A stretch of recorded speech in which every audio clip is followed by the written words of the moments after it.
T20 ప్రపంచ cup చరిత్రలో దక్షిణాఫ్రికా తొలిసారి ఫైనల్కు దూసుకెళ్లింది. ట్రినిడాడ్ వేదికగా ఆఫ్ఘనిస్తాన్తో జరిగిన సెమీఫైనల్ 1 మ్యాచ్లో 9 వికెట్ల తేడాతో ఘన విజయం సాధించింది.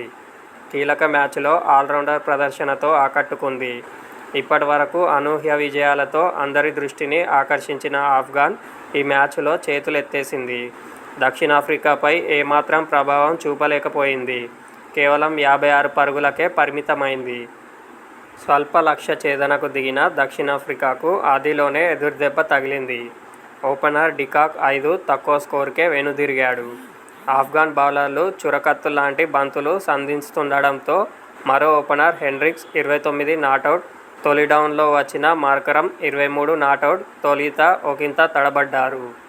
ఆ తర్వాత క్రీజులో నిలదొక్కుకొని ఆడడంతో మ్యాచ్ సులువుగానే ముగిసింది. ఆఫ్ఘాన్ బౌలర్లలో ఫరూకీ 1 వికెట్ దక్కించుకున్నాడు. అంతకుముందు టాస్ గెలిచి బ్యాటింగ్కు దిగిన ఆఫ్ఘాన్ 11.5 ఓవర్లలో కేవలం 56 పరుగులకు ఆలౌట్ అయింది.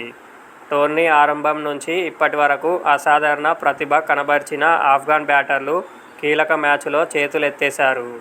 అజ్మతుల్లా ఒమార్జాయ్ 10 మినహా మిగతా వారెవరూ రెండంకెల స్కోరు చేయలేకపోయారు. దక్షిణాఫ్రికా బౌలర్లు వరుస వికెట్లు పడగొడుతూ ఆఫ్ఘాన్ను కుప్పకూల్చారు. ఓపెనర్లు గుర్బాజ్, డక్, జర్దాన్ 2, తొలి డౌన్లో వచ్చిన గుల్బదీన్ నైబ్ 9 పూర్తిగా విఫలమయ్యారు. ఇన్నింగ్స్ను చక్కదిద్దేందుకు ఒమార్జాయ్ ప్రయత్నించాడు. కానీ నోకియా బౌలింగ్లో స్టబ్స్కు క్యాచ్ ఇచ్చి వెనుదిరిగాడు. కెప్టెన్ రషీద్ ఖాన్ 8తో ఆకట్టుకోలేకపోయాడు. నబీ 0, జన్నత్ 8, నూర్ అహ్మద్ 0, నవీనులక్ 2, ఫరూకీ 2 ప్రభావం చూపించలేకపోయారు. దక్షిణాఫ్రికా బౌలర్లలో జాన్సన్, షంసీ చెరో 3 వికెట్లు తీయగా రబడా, నోకియా 2 వికెట్లు పడగొట్టారు.